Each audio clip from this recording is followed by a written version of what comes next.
Nous sommes lundi 25 janvier, il est 10h55 dans les locaux de la FACEF. Je suis Eva Léger, j'interroge aujourd'hui Monsieur Antonio Ruiz dans le cadre du projet de création d'archives audiovisuelles de la FACEF à partir du recueil de témoignages de militants associatifs espagnols en Île-de-France. Est-ce que vous pouvez vous présenter s'il vous plaît en donnant nom, prénom, date et lieu de naissance? Bien bonjour, je m'appelle Antonio Ruiz, je suis né à Paris 15e le 12 juillet 59. Depuis de nombreuses générations, nous sommes andalous et ça on recherche un petit peu toujours qui nous sommes, et avec mon frère on est remonté un petit peu loin, et puis avec mes grands-mères surtout, on a toujours demandé qui était qui, d'où on venait. Bon, assez facilement on remonte 4 générations en Andalousie. Puis après, pour des raisons d'archives, on ne peut pas monter trop loin, hein. Vous savez que l'Espagne a été un pays qui a beaucoup bougé avec les guerres. Et les archives ne sont pas toujours restées là. Oui, mes parents ont toujours voulu revenir en Espagne. Mais je crois que c'est un rêve qui reste rêve et qui ne se réalise jamais. Quand on part dans un pays pour des raisons économiques, on s'y installe, on a la famille sur place, la famille s'agrandit sur place et en France, donc pour eux c'est pareil. Ils ne peuvent pas dire, ben, ça y est, je tourne la page, je pars définitivement en Espagne et tout le reste, j'oublie, c'est pas possible. Je crois qu'on est, eux comme nous, comme mes enfants aussi, on est tous imprégnés de cette double culture, la française et l'espagnole, même bien sûr si nos origines sont espagnoles, mon pays de cœur c'est l'Espagne et je serai toujours espagnol. Et vous avez toujours eu une attirance pour le flamenco dès tout jeune, ou c'est venu plus tard à partir de Non, non, je crois 85? que même si en Andalousie, le flamenco, les jeunes, on voit pas trop une, une passion extrême pour le flamenco. On s'y intéresse pas forcément, mais attention, né andalou et tout andalou connaît le flamenco,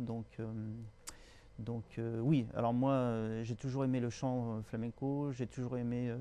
Là, je me rappelle de l'Andalousie, de mes souvenirs d'enfance.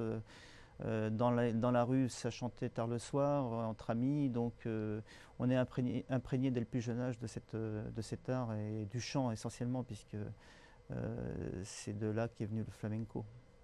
Et du coup, vous pouvez me présenter euh, votre association à partir de la date de création, comment c'est venu Alors, comment c'est venu? Il a fallu s'organiser, c'est-à-dire qu'au départ, on démarre, on est un petit groupe de jeunes émigrés, on va dire, deuxième génération. Et puis après, on commence à faire un petit spectacle par-ci par-là. Et après, il faut s'organiser tout simplement, basiquement. Et là, là j'ai appelé tonton, qu'est-ce qu'on doit faire? Il y a ci, il y a ça. Et là, il m'a dit très clairement, tu crées ton association avec les membres de l'époque. Et donc l'association, je l'ai créée en 1987. Donc elle date déjà depuis quelques années. Puis de 87 à 2010, pardon, nous arrivons. Ça bouge, hein, dans une association. Donc moi, ce que je peux vous dire aujourd'hui, c'est que j'ai toujours été dans le milieu associatif et ça m'a beaucoup aidé pour faire tout ce que je devais faire. J'ai, nous avons, grâce au tissu associatif espagnol qui est super bien organisé, même s'il y a moins d'associations aujourd'hui, c'est normal, les gens vieillissent et repartent en Espagne. C'est une aide précieuse et vraiment un travail formidable qui est fait à ce niveau-là. Encore aujourd'hui, on va danser pour des associations espagnoles. Ça sera le cas en février, ça sera le cas au mois de mars, pour vous dire l'importance que ça a, le tissu associatif espagnol en France.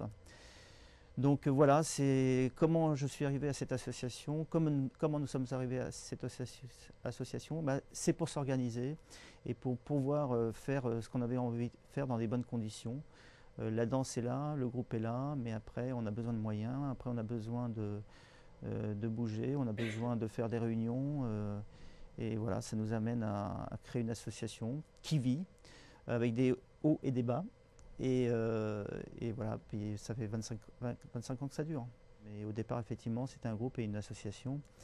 Ensuite, comment on est venu à donner des cours? Eh ben, parce que l'association grandissait, donc on a été amené à organiser des cours, tout simplement, selon les périodes. Et ce que je fais aujourd'hui, c'est qu'on organise des stages et on organise également des cours avec des profs professionnels qui travaillent pour mon association. Donc voilà, c'est un tout, hein. Je pense qu'à un moment donné, on est dans un rythme et une envie de faire. Et voilà, et on découvre plein de choses, on avait envie de faire plein de choses. Et une association qui développe le flamenco, c'est pas que le flamenco, après on apprend les danses régionales, on apprend aussi le classique espagnol. À un moment donné, on a bifurqué, on a fait du classique, on avait un professeur classique, nous étions dans une salle dans le 13e, et un prof classique nous a pris un petit peu en main, et c'est ce qui nous a permis aussi de faire de belles créations en dansant sur du classique espagnol, et par une chorégraphie montée par un pur français, quoi. Donc ça, c'était assez formidable aussi. L'association apporte beaucoup. On démarre de rien, on démarre d'un art qu'on connaît, on échange et puis on se fait plaisir. Et puis, bon, il y a des hauts débats bien sûr, mais c'est surtout un monde d'échange.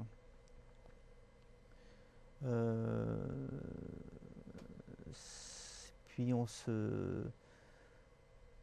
s'initie à un art où il n'y a pas de fin, hein. C'est-à-dire que on apprend beaucoup de choses et on se fait plaisir. Je veux ajouter quelque chose. Je pense que ce que vous faites, je crois que c'est à l'initiative de la fédération. Ce qu'on peut constater, c'est que ça bouge tout le temps. On ne s'arrête jamais. Il y a toujours des projets, il y a toujours des idées. Et comme je disais tout à l'heure, je suis assez surpris. Enfin, j'ai toujours été très surpris de voir comment ce monde associatif espagnol était si bien organisé, et surtout il dure, il est là dans le temps. Alors souvent je parle avec Gabriel, souvent je parle avec des collègues de la fédération ou des collègues d'associations, mais que vont devenir les associations espagnoles sans leurs membres d'origine qui sont maintenant tous vieux? C'est mon père, ma mère, mon oncle, ils sont tous à la retraite. Et comment ce tissu culturel associatif va perdurer et va être pris en main? Je sais pas, il doit y avoir une centaine d'associations en France. Quel est l'avenir de l'association, de ces associations? Certaines seront reprises par les deuxième génération, peut-être certaines par la troisième génération. Je ne connais pas la date de la plus vieille association de France, mais Gabriel me l'avait dit une fois, mais ça remonte quand même à pas mal de temps. Et je crois que c'est dans le sud de la France. Donc voilà, ce que je tiens à souligner, c'est que le monde associatif reste actif, malgré le vieillissement de ses adhérents et de ses composants de bureau. Et surtout, ce que je vois, c'est qu'il y a toujours des projets, quoi. Et là, vous voyez, encore au mois de mars, février-mars, on va être appelé toujours par des associations espagnoles pour aller danser, pour présenter un spectacle. Et ça, c'est magnifique, c'est merveilleux. Ça bouge tout le temps. Voilà, donc un grand olé à ce monde associatif espagnol.